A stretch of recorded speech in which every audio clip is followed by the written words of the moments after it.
Comment est-ce que ça va la team? J'espère que vous allez bien et que tout se passe bien dans vos vies. Bienvenue and welcome back to my channel.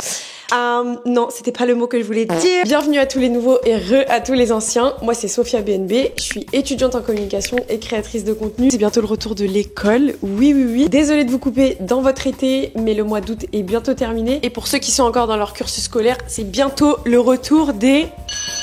Et vous savez quoi? Cette année, je me suis chauffée à faire une série Back to School du futur. Je suis trop contente parce que c'était le genre de vidéo que j'aimais trop regarder à l'ancienne quand vraiment je commençais à regarder les vidéos YouTube. C'est trop l'ERA 2016 et tout. Je vous ai sondé sur Instagram et pour la plupart d'entre vous, c'était aussi votre période préférée. Donc je pense que ça va grave vous plaire. Je vous ai préparé une série, donc ça sera rendez-vous tous les dimanches pour une nouvelle vidéo YouTube Back to School. Des vidéos qui sont plus ou moins différentes avec des thèmes différents. Je serai pas tout le temps assise devant la caméra à vous parler, mais vous inquiétez pas, tout est écrit dans le petit carnet. Supplément, en fait, je la faisais pas avant parce que déjà, j'avais pas de chaîne YouTube. 2, j'avais un syndrome de l'imposteur jusqu'à là. Frère, t'as même pas fini tes études. Genre, toi-même, t'as encore besoin de conseils. Qu'est-ce que tu vas aller donner des conseils alors que tes habitudes à l'école changent tous les 4 matins? Voilà. Et aussi, tout simplement, j'avais pas le temps parce que la plupart des étés, je vais au bled au Maroc, mais j'ai la chance de bouger au mois d'août et j'enchaîne directement avec l'école. Et là, cet été, j'ai pas du tout bougé. Je suis restée à Paris et même une grosse partie du mois de juillet. Et grosse news, je fais une pause dans mes études, année de césure. Voilà, je fais une pause entre le M1 et le M2.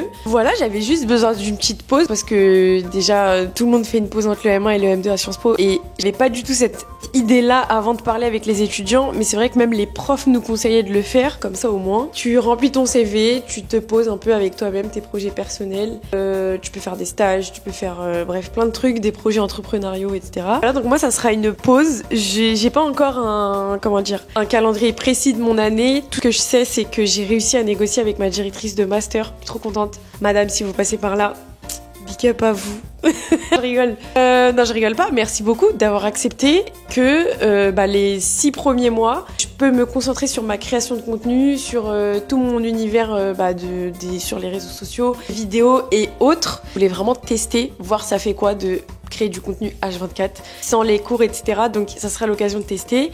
J'arrête pas du tout les études. Je reprends évidemment l'année prochaine. Inch'Allah, si tout se passe bien. Puis ensuite, on verra là où l'avenir me mènera. De toute façon, c'est une année de césure. C'est fait pour me poser. Voilà pourquoi j'ai eu enfin le temps d'organiser une bonne série Back to School. Il n'y aura pas que sur YouTube. Il y aura aussi sur les autres réseaux sociaux.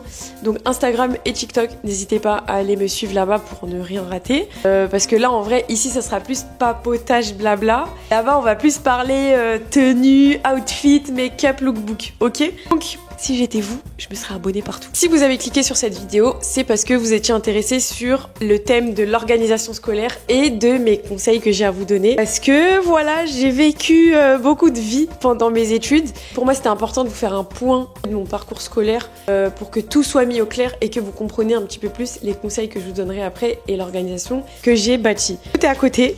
Tout est à côté, juste ici. Je suis trop contente, j'ai pris le truc grave au sérieux. Genre, j'ai commencé à écrire. J'écrivais dans le métro. Quand j'avais des idées de conseils, je sortais mon carnet, je grattais. J'ai commencé avec une licence d'économie à Paris 1 Panthéon-Sorbonne, juste après avoir eu mon bac avec les spécialités SES, SVT, option maths complémentaire. J'ai fait un mix entre une S et une ES, on va dire. Mention très bien. Donc j'ai commencé avec une licence d'économie, c'était bien, moi j'aimais trop les maths. J'ai à peine mis un pied à la fac que je voulais déjà partir en échange. Donc j'ai fait la demande et l'administration me disait mais Chacal t'es trop jeune en fait. Enfin tu peux pas partir en échange en L2, ça n'existe pas, c'est à partir de la L3. J'ai forcé.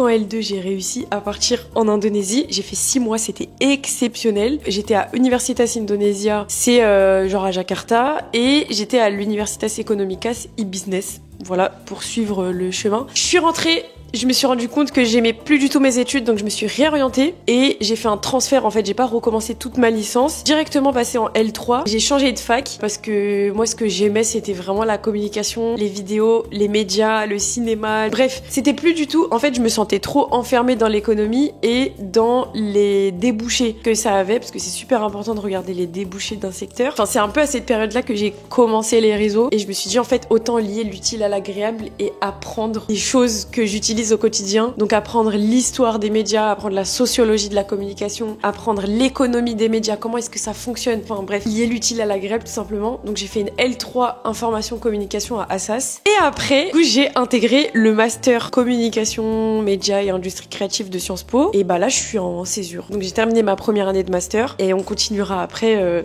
si tout se passe bien. Mais en tout cas, je ne regrette pas du tout ma réorientation. C'était le meilleur choix de ma scolarité et j'aimerais bien dédier une vidéo à ça pour vous donner tous mes conseils et vraiment vous expliquer comment la transition s'est faite. Donc si cette année tu prépares un concours, tu prépares quelque chose de très grand, t'as Parcoursup, t'as mon master, t'as tout ça, bref, t'as vraiment des enjeux dans l'année qui va commencer, t'es au bon endroit parce que je vais te donner tous les conseils qui ont fonctionné pour moi. On verra par la suite que c'est adaptable à chaque personnalité et c'est une organisation et des conseils qui sont adaptés évidemment plus à l'université parce que c'est ce à quoi j'ai goûté. Même si t'es dans un autre cursus, que tu sois en bachelor, en BTS, j'ai oublié des trucs. Oui, je suis sûre que j'ai oublié des trucs, mais peu importe ton cursus scolaire, c'est adaptable. Donc on va commencer avec la partie 1 qui est mon organisation. Comment est-ce que je me suis organisée pendant toutes mes années scolaires avec mes réorientations, avec toutes les facs que j'ai goûtées. Je vais commencer par dire un truc, c'est que mon organisation, elle a changé tout au long et elle continue toujours de changer. Mon but aujourd'hui, c'est pas de vous vendre, entre guillemets, une organisation magique, miracle, où genre tu fais ça et ça va fonctionner à 100% pour toi, parce que c'est faux, ça dépend des contextes, ça dépend de ta manière d'apprendre, ça dépend de ton organisme, ça dépend de plein de trucs. Il faudra évidemment que tu adaptes ça à toi et à comment est-ce que tu préfères travailler. Mais comment est-ce que je m'organisais? Déjà, à l'université, j'avais des CM, donc des cours magistraux, et des TD, travaux dirigés. Les CM, c'est genre les grands amphis à 200, 300, 400, 500 personnes. Ça peut aller très haut, avec un prof qui est devant le tableau et qui parle. Des fois, il a des slides, des fois, il a pas de slides. Et les TD, c'est souvent des petits cours en petits comités restreints pour faire des exercices qui s'appliquent en fait au cours magistral. Donc, en cours magistral, t'apprends des théories, des leçons, des théorèmes, etc. Et en TD, tu les appliques. Pour les cours magistraux, moi, je fonctionne à l'ordinateur.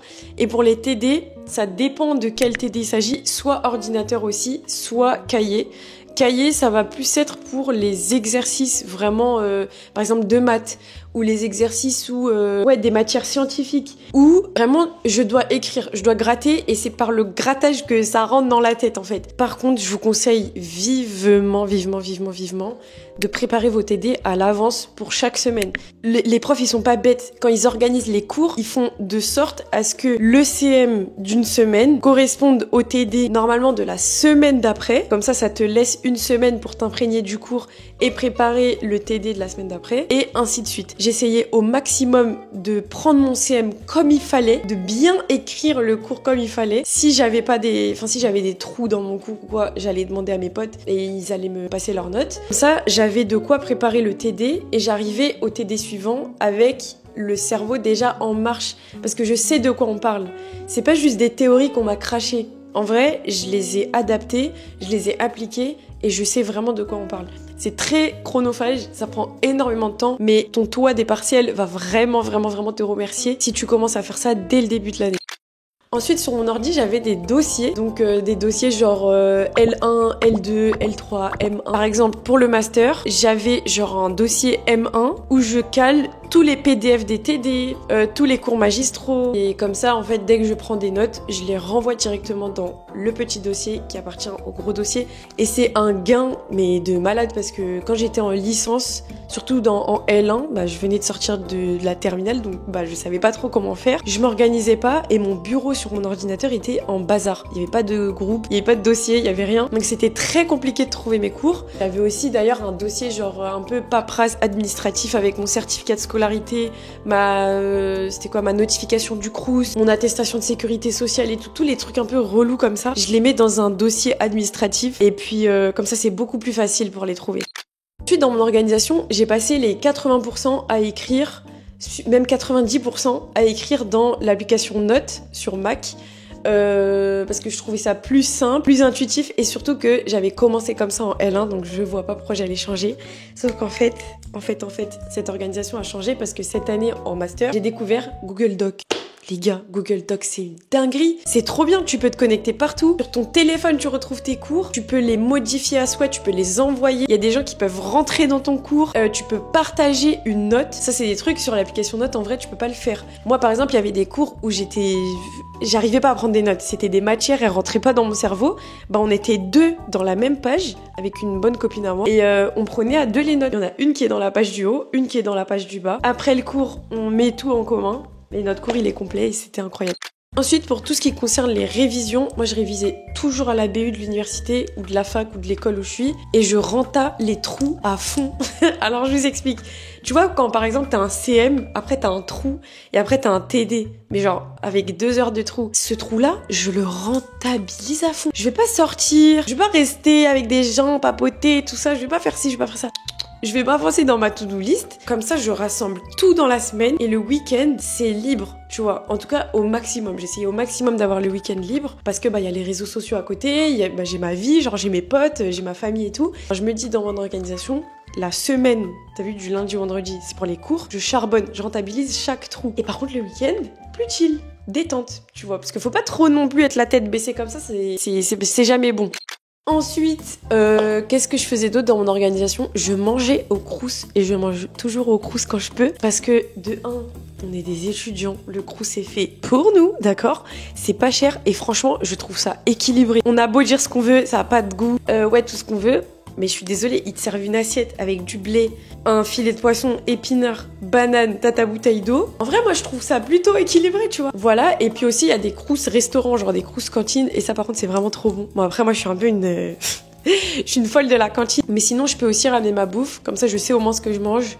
C'est équilibré. Si je suis un régime, genre protéiné ou quoi, bah, vas-y, je fous ce que je veux dedans et voilà. Aussi ça, je trouve ça peut être un piège quand tu rentres dans le monde universitaire ou en tout cas dans le supérieur parce que au lycée encore t'as la cantine. Dans le monde supérieur, t'as pas la cantine. Ça veut dire personne va te dire de bien manger déjà parce que la cantine c'est relativement équilibré. Personne va te forcer à bien manger. Personne va te forcer à manger. Ça coûte cher manger. Ça coûte cher. Genre tous les jours à manger. Honnêtement, c'est pas facile de manger 3 repas sains quand t'es étudiant. Donc ça déjà faut en avoir conscience et d'où l'importance de pas rentrer trop dans le piège de tout le temps manger dehors, hors Crous, parce qu'au final, vraiment, tu seras à perte.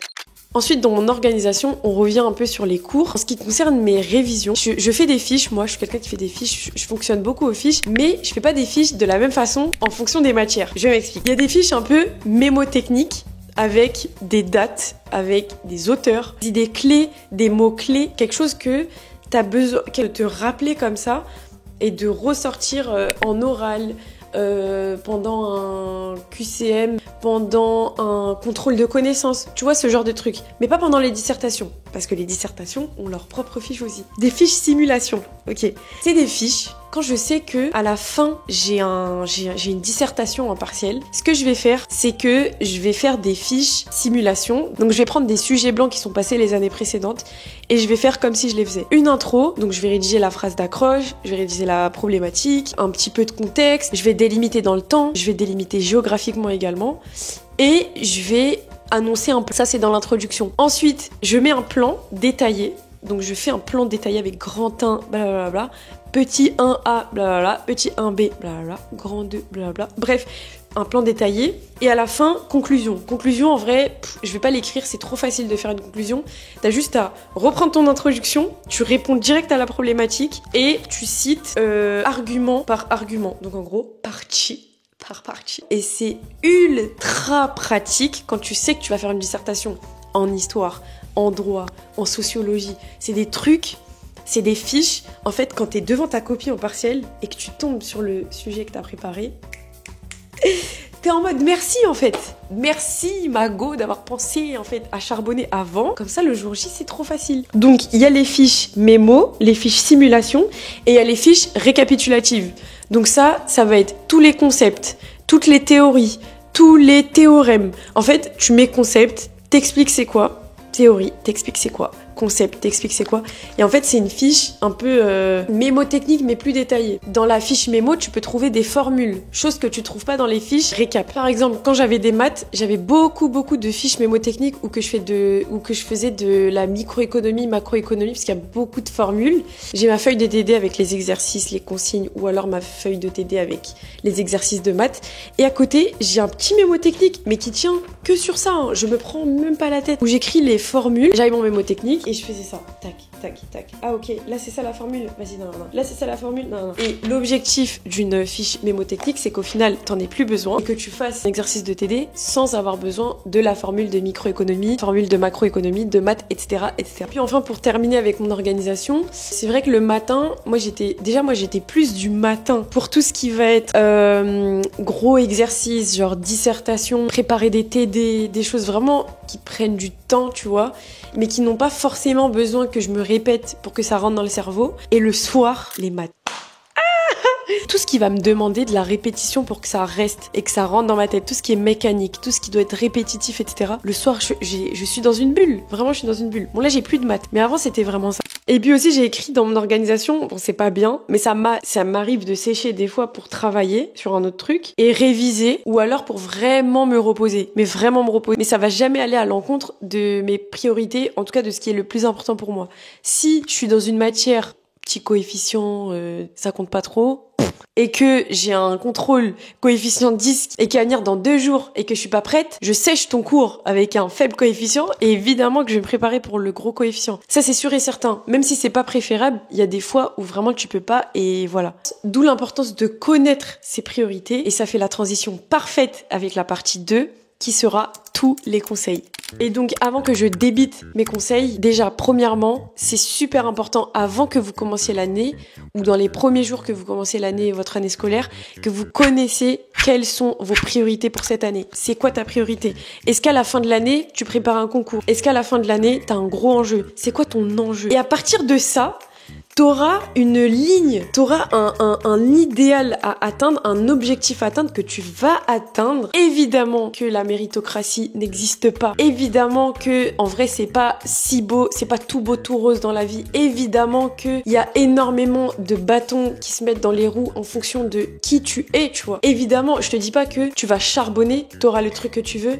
Pas du tout, pas forcément. Mais de toute façon, c'est plus un mythe que la méritocratie n'existe pas. On a grandi avec, nos parents nous ont inculqué ça, genre l'école c'est toute la vie, etc. Travaille dur à l'école et t'auras un avenir à la hauteur. Malheureusement, tu grandis, tu vas dans le monde supérieur et c'est pas vraiment comme on nous l'a vendu. Par contre, je refuse de vous dire que comme la méritocratie n'existe pas, et bah vas-y, tu sais quoi, on fout rien et on s'en bat les steaks.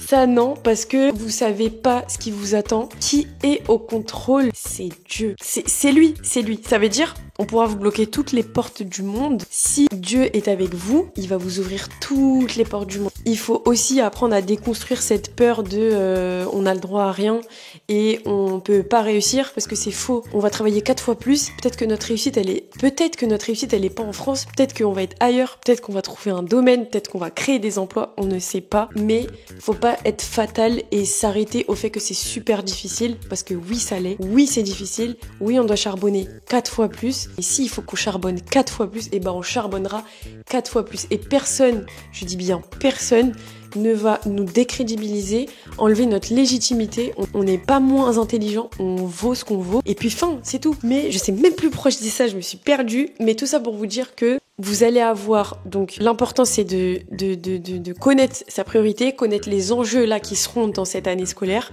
Et dès que tu les as, et bah c'est comme des valeurs. Tu vois, tu vas agir en fonction de tes valeurs. Et bah là, tu vas agir en fonction de tes enjeux. Si tu sais que en décembre, t'as un dossier à rendre pour postuler dans telle ou telle école ou pour tel ou tel stage ou pour telle ou telle alternance, de septembre à décembre, tu vas être une machine. Et c'est pas grave. Et tu vas sacrifier ces 4 mois et tu vas te transformer et tu vas devenir une machine de guerre et tu vas agir en fonction des enjeux. Conseil numéro 1, ne compte jamais sur les gens pour les cours. Tu n'es jamais mieux servi que par toi-même. Quand je suis rentrée en licence, j'étais choquée de à quel point les gens étaient des rats. En fait, je pensais grave que c'était comme le lycée. Tu demandes, ouais, qui a le cours de ça et tout. Tu t'envoies un message dans le groupe WhatsApp. Je crois que le premier qui répond. Donc, faudra pas que tu comptes sur ça. Au lycée, on peut s'asseoir sur nos acquis. Dans le supérieur, malheureusement, tu peux plus. Et pourquoi je te dis ça? C'est pas uniquement parce que les gens, c'est des rats et qu'ils ne répondent pas dans les groupes WhatsApp. Je te dis aussi ça parce que être actif en cours et prendre ses notes par soi-même, c'est déjà le premier pas dans l'apprentissage. Et donc quand tu vas relire tes propres notes de cours avec tes propres mots, tu comprendras beaucoup plus facilement. Parce que même quand tu as le cours de quelqu'un, il se peut que il abrège ou il mette des mots que t'as pas trop capté ou que lui-même il y a des trous dans sa prise de notes et du coup que tu captes pas trop où est-ce qu'il voulait en venir. Alors que si tu fais l'effort de prendre tes notes à toi, tu seras plus familier en fait avec tes notes, tu vois. Donc quand tu voudras les relire, quand tu voudras réviser, tu sais déjà de quoi tu parles. Et ça me mène aussi à quelque chose c'était un professeur d'SVT qui m'avait appris ça au lycée. En gros, dans le cerveau, les connexions neuronales fonctionnent beaucoup aux habitudes. Imagine une forêt avec plein d'arbres, plein de buissons, plein de feuilles et d'herbes très très hautes. Il y a bien un chemin, parce qu'il y a des gens qui sont passés, qui ont marché dessus, qui ont piétiné l'herbe, et qui ont piétiné encore et encore. Et il y a des gens qui sont repassés, et ça se tasse, et ça se tasse. Pourtant, à côté, c'est encore haut. Tu vois ce que je veux dire? Et en fait, plus les passants marchent dans ce chemin dans la forêt, plus il devient facile, plus il devient visible. Les habitudes fonctionnent de la même façon dans ton cerveau. Plus tu vas relire un cours, plus tu vas faire l'effort d'aller dans un inconnu, d'aller chercher cette information, d'aller comprendre ce théorème, d'aller comprendre cette théorie, plus tu vas faire ce chemin dans ton cerveau, plus les connexions neuronales elles vont être rapides, faciles, et plus ça va devenir un réflexe. C'est comme ça que ça se crée un réflexe en vrai. Pour les cours, c'est la même chose. La première étape où tu vas marcher sur des herbes hautes, c'est-à-dire tes cours que tu connais pas du tout, c'est la prise de notes. La deuxième fois où tu vas marcher dessus, c'est quand tu vas le relire. La troisième fois quand tu vas marcher dessus, c'est quand tu vas faire ton TD et que du coup tu devras le relire, tu vois, ainsi de suite. Compte pas sur les gens pour les cours parce que t'es jamais mieux servi que par toi-même. Qui nous mène au conseil numéro 2 et qui est la nuance du conseil numéro 1. Par contre, cela jouer trop solo, ça paye pas. Ça paye pas. C'est pas parce qu'il y a des rats dans ta promo que tout le monde est comme ça et que tout le monde se la joue solo et que tout le monde est en compétition et que tout le monde est mauvais. Non. Je pense que c'est super important à l'école, à la fac, etc. que tu trouves en fait tes buddies, tu vois, que tu trouves déjà des amis. Si t'as la chance de te faire des vrais amis à la fac, c'est excellent, genre c'est vraiment le plus beau cadeau. Au moins, tu sais que c'est tes bons potes, t'es leur bonne pote, t'es leur bon pote et vous pouvez compter les uns sur les autres. Vraiment, c'est un soulagement d'avoir son pote, sa petite bande sur qui tu peux compter et en qui tu peux faire confiance. Tu sais très bien, ils vont pas te la mettre à l'envers à l'école. Tu peux parler de tout normal, des cours, ils vont ni te prendre pour une idiote, ni prendre tes questions pour des trucs de Golemont. Quoi? Non, t'as des questions à poser, tu poses tes questions, y a pas de souci. T'as un trou dans le cours, tu demandes, ouais, qui a le cours de ça, s'il vous plaît, j'étais pas là. Bam, ça t'envoie. Et toi, en échange, évidemment, faut partager. À plusieurs, on va beaucoup plus loin. Donc, cela jouer trop solo à l'université, mauvais délire. Conseil numéro 3, apprends à te connaître. Quel type de mémoire tu as? T'as une mémoire visuelle, t'as une mémoire auditive, kinesthésique. Il faut que t'apprennes vraiment avec le temps et laisse-toi le temps d'apprendre à te connaître. C'est pas dès la première semaine de L1 que tu vas apprendre à te connaître, ni la première semaine de ta réorientation que tu vas développer des nouvelles habitudes. Mais à la fin, faut vraiment que tu saches, est-ce que tu arrives mieux à apprendre à mémoriser quand t'entends? Est-ce que tu arrives mieux à apprendre quand tu regardes? Est-ce que tu arrives mieux à apprendre quand t'expliques, quand tu fais? En fait, dès que tu vas capter comment ton cerveau fonctionne, tu vas le manipuler. C'est juste question de manipulation de son propre cerveau, pas des autres, attention, de son propre cerveau. Je suis beaucoup dans l'auditif et dans le kinesthésique. Auditif, par exemple, c'est quand j'entends vraiment, je suis dans un cours de manière active et que j'écoute le prof et qu'en même temps je prends des notes. Mais avant tout, je comprends ce que j'écris. C'est pas j'écris bêtement. Je sais que j'ai déjà fait 70% du taf. Donc, mes révisions, je les ai un peu modelées par rapport à ça parce que du coup, contexte très simple, la veille d'un partiel, ce que je fais, c'est que je vais essayer de moins m'emmêler les pinceaux possible parce que le jour J, il y a le stress, il y a t'as faim, t'as hâte de finir, etc. Ce que je fais souvent, c'est que je prends ma fiche, du coup, je vous ai cité les 3 types de fiches que je fais. Je prends la fiche, je m'enregistre dans le dictaphone et le matin, en me préparant, je me mets en bombe déjà. Ah oui, parce que je fais partie de la team qui se met en bombe pour aller en partiel, vas-y, bref. Et le matin, en me préparant, j'écoute le podcast. Donc, que je me suis faite à moi-même. Donc, je mets mon truc. Ça dure 5 minutes, même pas, 5 minutes par fiche. Et j'explique et je blablate.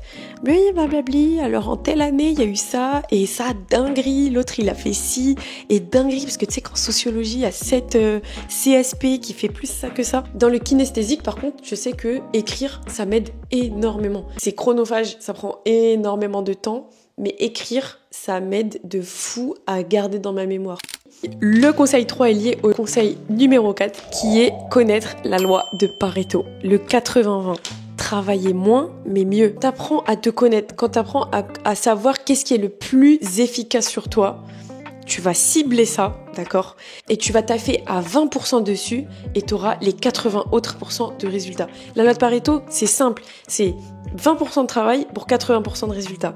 Et en fait, c'est l'inverse de ce qu'on a un petit peu tous inconsciemment l'habitude de faire, surtout au début à l'école, fournir genre 80% d'efforts pour uniquement 20% de résultats. Ça t'est jamais arrivé de faire des grandes fiches là, avec plein de couleurs partout, plein de petits détails, quelque chose de très mignon, très détaillé, très parfait, et ça t'a pris v'là le temps de faire cette fiche, juste pour un chapitre, et que du coup tu te retrouves à devoir ficher tous tes cours et tous tes chapitres, et tu te retrouves à une semaine des partiels et t'as toujours pas appris en fait ces fiches, que t'as passé la majorité de ton temps à parfaire des fiches magnifiques plutôt que de les apprendre. Et c'est là que va se jouer la loi de Pareto. Tu vas inverser le ratio. Au lieu de mettre 80% de tes efforts dans des fiches qui sont parfaites et qui sont trop belles, tu vas mettre les 20% de tes efforts dans des actions qui sont précises, ciblées en fonction de ta mémoire, en fonction de comment est-ce que tu apprends et qu'est-ce qui est le plus adapté à toi, et tu auras les 80% de résultats. Ça s'apprend à faire des fiches efficaces, ça s'apprend à travailler de manière efficace, mais vraiment, à chaque fois que tu fais une tâche, demande-toi si c'est efficace ou pas, ou si c'est pas de la perte de temps. Parce qu'on peut trop se perdre dans le supérieur avec tous les cours, tous les exercices, peu de cadres, surtout quand tu es à l'université. Et donc malheureusement, tu peux vite trop travailler, trop te fatiguer, et en fait t'épuiser beaucoup trop rapidement dans l'année. Et dès que tu auras capté ça, tu pourras charbonner, cibler tes manières d'apprentissage et surtout les varier. Varier tes manières d'apprentissage. Une fois, fais un exercice. Une deuxième fois, travaille avec des gens, parce que c'est aussi très très très stimulant de travailler avec des gens. Vous vous expliquez entre vous, etc. avec vos propres mots, comme j'ai dit de façon avant. Regarde des vidéos YouTube, écoute des podcasts sur le sujet en question. Essaye aussi, là évidemment que ça dépend de ton niveau à l'école. Fais pas tout ça en L1. Mais je veux dire, arriver à un stade, faut aussi que tu te nourrisses de l'actualité de ce domaine-là. Si tu es dans les médias, si tu es dans le droit, parce que arriver à un stade, c'est plus juste les réponses de cours qui vont faire ta copie. C'est la culture générale, c'est l'actualité, c'est qu'est-ce que tu vas ajouter en plus dans la copie qui va faire que tu te démarques de ton voisin. Et le secret, et c'est bien de s'entraîner à ça dès la L1 pour atteindre entre guillemets l'excellence et la perfection en L3, là où tu apprends à rajouter un petit truc, une petite anecdote dans ta copie, un petit truc que tu as lu sur les réseaux sociaux, parce que ça reste de l'actualité aussi, quelque chose que tu as écouté dans un podcast, citer un film qui t'inspire et qui te rappelle ce truc. Dès la L1, en fait, le fait de varier ses sources d'apprentissage, ça va trop faire la diff.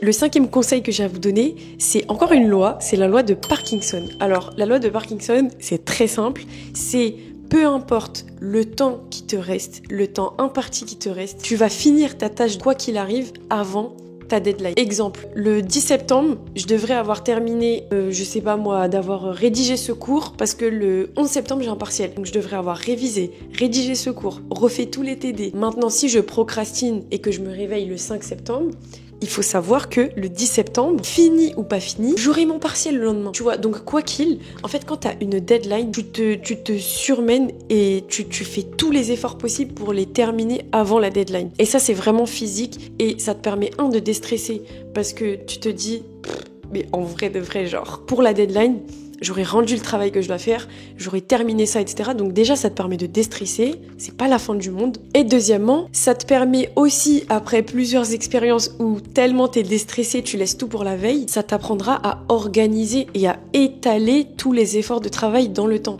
L'objectif, c'est pas de tous laisser la veille parce que tranquille, il y a la loi de Parkinson, du coup, bon, bah ça va, je vais tout terminer pour demain et à 2h du matin, j'y serai encore. Non, on sait que quoi qu'il, on va finir notre tâche, mais autant se l'étaler et dispatcher les efforts pour pas tout avoir d'un coup, pas avoir un gros stress, etc.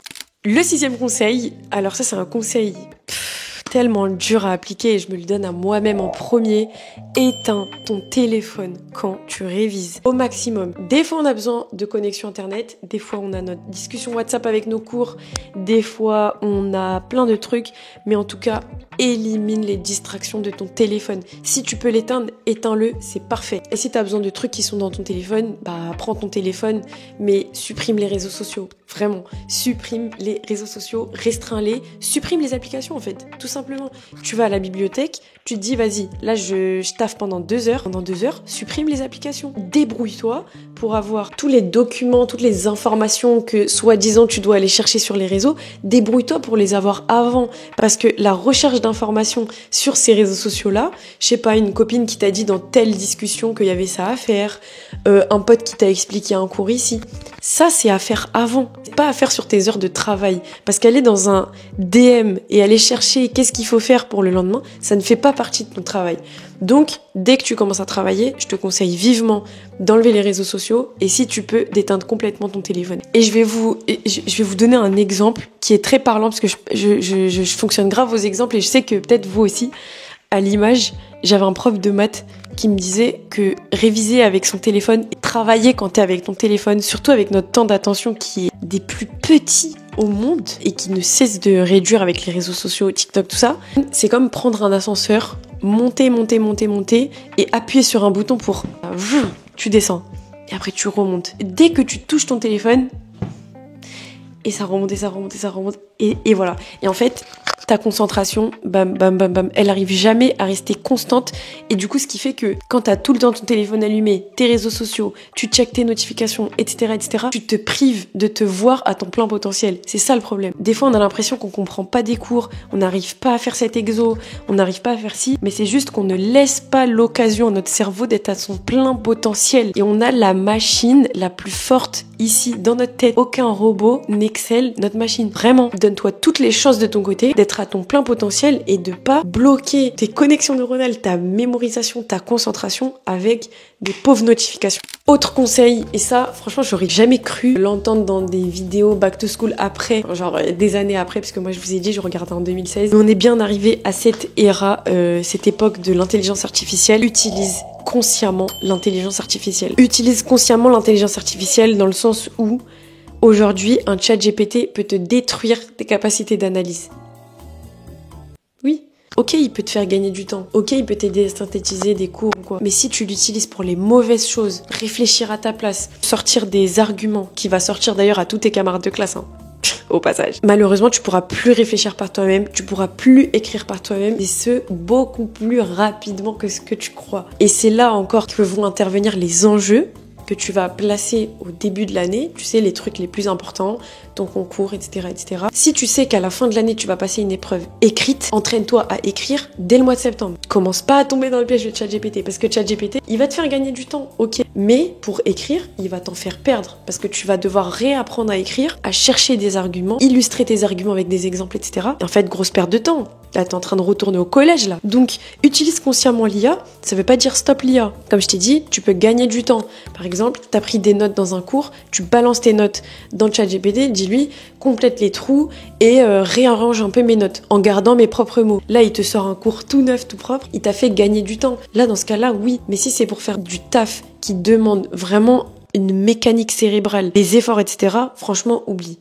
8e conseil, et c'est bientôt la fin, l'hiver, c'est le moment de lock-in. T'as vu quand tout le monde est fatigué là, quand tout le monde se plaint de tout, ou tout le monde en tout cas est en down, parce qu'il fait froid, ça prend de l'énergie, faut beaucoup plus se reposer quand c'est l'hiver, faut beaucoup plus dormir, faut beaucoup plus manger, c'est comme si t'hibernais en fait, avec le soleil qui se réveille beaucoup plus tard, on a des journées courtes, l'école continue d'avancer. Donc toi, ça va être le moment de lock-in, ok, ça va être le moment où tu te dis, j'essaye au maximum de sécher aucun cours, d'être à tous les cours, d'avoir toutes les informations, de faire tous mes TD, mais l'hiver, c'est vraiment le moment de lock-in et c'est là où je pense que le plus gros delta dans, ta compétition avec toi-même, pas avec les autres, avec toi-même, se fait. Parce que, en vrai, c'est un peu facile tout le temps. Enfin, pas facile, mais t'as capté, si tu veux te concentrer, en vrai, tu peux te concentrer. Mais en hiver, c'est vraiment compliqué. Donc, en fait, dis-toi, si t'arrives à faire ça, mais t'es une machine de guerre. Mais vraiment. Et du coup, tu pourras faire la diff lors des partiels, lors des TD, lors des contrôles, de plein de trucs. Et du coup qui vont faire que c'est là où tu vas augmenter et tu vas gagner des points dans ta moyenne, dans tes contrôles, dans plein de trucs. En fait, tu vas tellement être dans une machine où tu te focuses, que même les cours les plus charabia pour toi, tu vas commencer à les comprendre.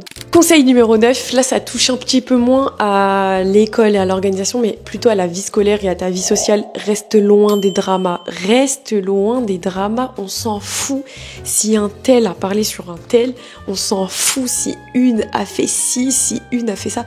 On s'en fout. Toi, tu restes focus sur tes objectifs parce que c'est pas ce drama-là qui va passer ton concours à la fin, ok? On s'en fout. Laisse les gens dans leur drama, laisse les gens dans leur charabia, là, leur truc. Laisse-les galérer, laisse-les perdre leur temps. Toi, t'as pas de temps à perdre, ok? Encore moins avec des dramas qui sont énergivores, négatifs, qui vont te ramener de la médisance, qui vont te noircir le cœur et tout. On s'en fout. C'est pas ton dos. Ce n'est pas ton dos. Protège ton énergie. Toi, reste concentré sur tes trucs. Rentre pas dans les dramas des gens. Évidemment que si on vient te chercher, tu vas pas te laisser faire, tu vas répondre. Je t'ai pas dit ça. Tant qu'on vient pas te manquer de respect ouvertement dans ta tête, reste tranquille, reste loin, fais tes trucs, suis tes projets et ta vie à toi. Mais s'il te plaît, par pitié, ne perds pas le peu de temps que t'as déjà hors tous tes cours et toute ton organisation, à les donner à des gens qui font que parler des gens H24. C'est comme ça que tu restes focus. Et justement, si tu suis le conseil numéro 2 avec tes potes, vraiment tes gars sûrs que tu te fais à la fac, des bonnes connaissances, des bons amis, des personnes sur qui tu peux compter, eux aussi normalement ils sont pas dans ça et vous restez concentrés entre vous et vous allez aller loin. Quand je vous dis j'étais en licence, c'était Secret Story. C'était Secret Story. Genre vraiment, si je pouvais passer mes après-midi à parler sur les gens. Parce que tous les jours, il y a des trucs. Tu rentres à la fac, tous les jours, il se passe des trucs. Un tel, il a fait ci, elle a trompé lui, et lui, il a fait ça et tout. On s'en fout. Et je te jure qu'aujourd'hui, je vois les mêmes personnes qui galéraient en licence à faire des problèmes à tout le monde, à parler sur tout le monde, à crier fort et à pas être concentré. Je vois ce qu'ils deviennent aujourd'hui. Et même si les gens vont parler sur toi, vont ouvrir la bouche, ils peuvent dire ce qu'ils veulent. Et je le répète, ils ne vont jamais t'enlever tes diplômes. D'accord? Donc tu restes concentré, t'es une brain and beauty, t'es pas une médisance ok? Donc tu restes concentré, ce n'est pas les dramas des gens qui vont passer tes concours à ta place. Conseil numéro 10, vise l'excellence, toujours, au maximum. Même si t'es dans une passe et que t'as l'impression que tu sais plus trop pourquoi t'es dans ces études et que t'as envie de te réorienter, même si tu fais des études qui aujourd'hui sont abstraites et qui te serviront plus tard, vise l'excellence. Tout ce que tu vas apprendre, si tu mets du cœur et que vraiment tu as l'intention, pas de viser l'excellence juste pour l'ego. Attention, on s'entend. Viser l'excellence parce que c'est pour toi, c'est ta vie qui est en jeu. C'est ton savoir qui est en jeu. C'est pas apprendre pour que tu aies l'intention. Vraiment, tout se joue à l'intention. L'intention d'augmenter ton savoir. L'intention d'être quelqu'un de plus cultivé.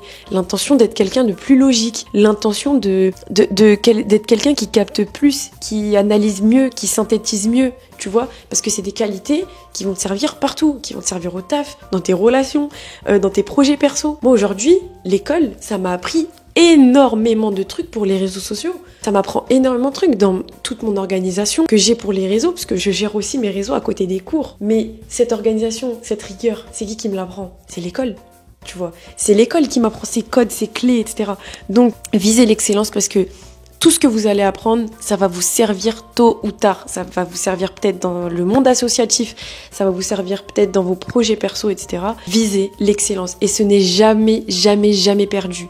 N'oubliez pas, j'ai fait ma licence d'économie et je pensais vraiment que ça allait pas me servir parce que je voulais me réorienter. Et je me disais, mais pourquoi j'ai fait toutes ces années de microéconomie, de macroéconomie, des matières où on gérait des factures, mais je m'en fous de tout ça. Enfin, en fait, pas du tout. Aujourd'hui, je suis obligée d'apprendre à gérer des factures parce que je suis auto-entrepreneur. Les maths, ça m'a appris énormément de rigueur, d'organisation, plein de trucs qui te servent. Tu ne vas jamais regretter d'avoir visé l'excellence. Ça te servira toujours. Toujours, toujours, toujours. Tu seras trop contente ou content quand tu vas aller postuler quelque part et que tes résultats scolaires ils ont suivi. Tu seras trop content quand tu vas aller postuler quelque part et que tu as visé l'excellence, mais maîtriser ton domaine plus ou moins, ou faire tout en tout cas pour maîtriser ton domaine. Quand tu te présentes à quelqu'un et tu dis salut, j'ai une licence de sociologie, tu as quand même passé 3 années de ta vie à travailler la sociologie. Donc évidemment que c'est des théorèmes, que c'est des choses que tu pourras utiliser au quotidien et ailleurs. Et l'intention en cours d'être actif et de te dire que tu fais ça pour toi, pour ta valeur, pour augmenter ta valeur. Et ni pour l'image de quelqu'un, ni pour dire j'ai fait une licence de je sais pas quoi, ni pour les parents, ni pour je sais pas quoi. C'est pour toi que tu le fais et pour personne d'autre. Là, on arrive vraiment à la fin des conseils. Conseil numéro 11. Ne sèche pas, ou en tout cas, essaye de sécher au moins. Je vous ai dit, ça peut arriver de sécher. T'as vraiment un contrôle à réviser, le lendemain, un coefficient plus important que cette matière-là. Ça peut arriver, t'es trop KO. Quand j'étais en licence, j'habitais encore en banlieue parisienne, j'avais 1h30 de trajet, 1h30.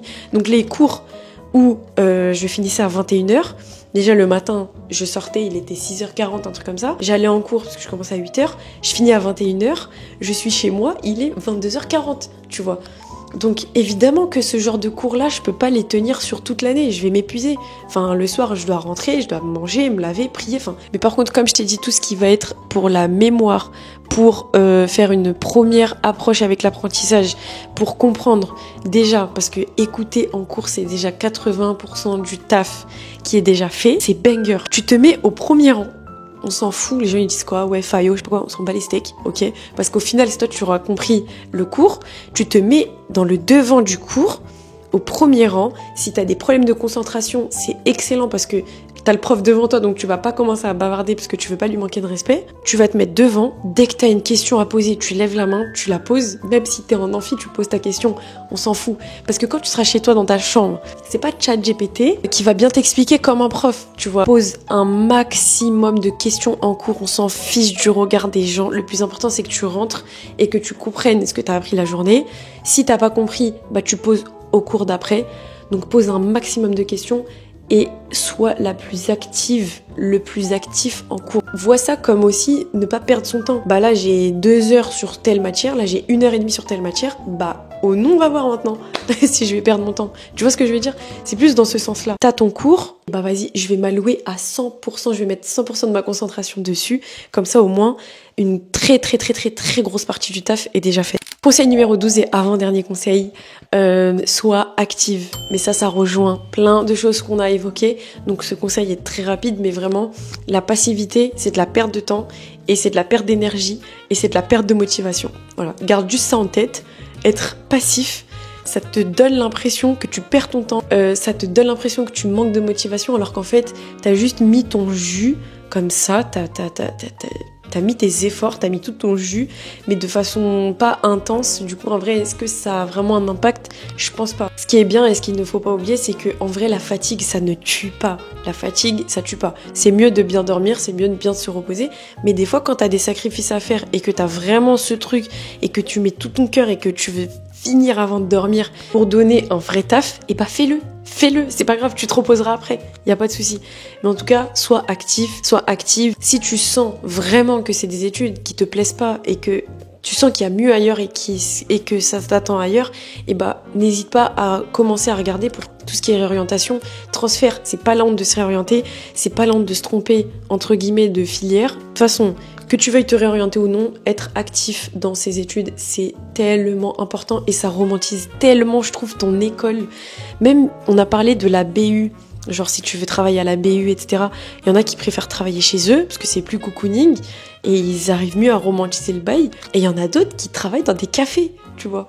Après, on a parlé du budget étudiant, tu peux pas taffer tous les jours en café, c'est pas possible. Le 13e et le dernier conseil de cette vidéo, on arrive déjà à la fin. N'oublie pas de garder une vie sociale à côté de tout ça. Je sais, je vous ai donné beaucoup d'informations pour l'école, l'organisation, tout ça. Peut-être que ça a pu vous faire peur ou peut-être que ça vous a rassuré ou juste motivé. Malgré le fait que on a évoqué tous ces sujets-là, ça reste dans le groupe de l'école. Mais à côté de l'école, il y a quand même ta vie sociale et ton hygiène de vie. Faut pas que tu oublies de manger. Faut pas que tu oublies d'aller voir les gens que t'aimes, ta famille, tes amis, si tu peux aller les voir. Après, il y en a, ils étudient à l'étranger ou ils sont dans une autre ville, donc pour voir la famille, c'est beaucoup plus compliqué. Mais n'oublie pas de faire des rencontres à l'école. En fait, le plus important, c'est que tu sortes un peu de ce cycle de l'école et de juste rester à l'école et rien faire d'autre que l'école et rester que dans tes cahiers et tout, parce que au bout d'un moment, ça va te saouler. Et quand tu lèves la tête de l'eau, et bah après, t'apprécies mieux quand tu la remets, tu vois. Tu nages mieux parce que t'es pas en apnée.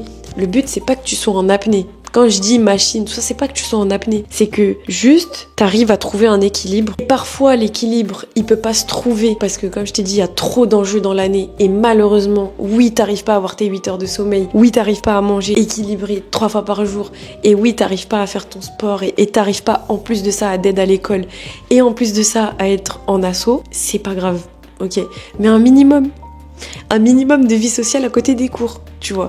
Juste histoire que tu restes pas que dans tes cahiers et que t'as aussi des gens avec qui tu peux parler hors des cours, d'autres choses que des cours, de tes passions. Si t'as une passion, n'hésite pas à prendre un peu de ton temps pour le mettre dedans. Et comme je t'ai dit, si c'est pas équilibré à la perfection, tac, c'est pas grave. Ça, c'est que dans les films.